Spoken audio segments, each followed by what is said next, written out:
সকলকে ধন্যবাদ জানাই।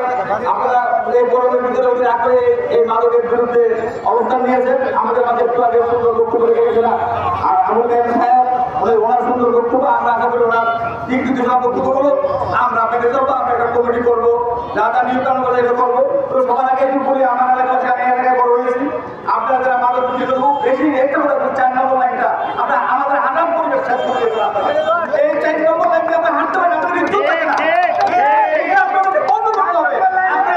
আমরা ভিতরে কেউ দেখতেছি যে 4 নম্বর লাইনে চ্যালেঞ্জ হবে আমরা করতেছেন, এটা অমানবিক। এটা মানুষ বিদ্যুতের দিন নাই তো করলে রাত নাই, এখানে মানুষ হাঁটতে পারতেছে না, মানুষ চলতে পারতেছে না। এটা খুব খারাপ জিনিস।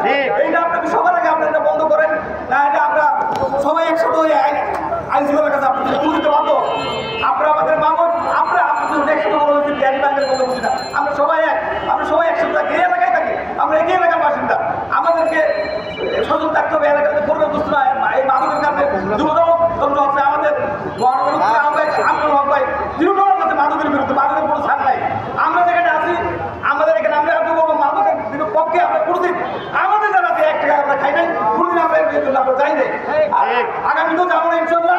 আমরা ওই মানব বন্ধুর করছি, অনেকে বলতেছে মাদক টাকা আসে, আমরা এই আশাই করি না।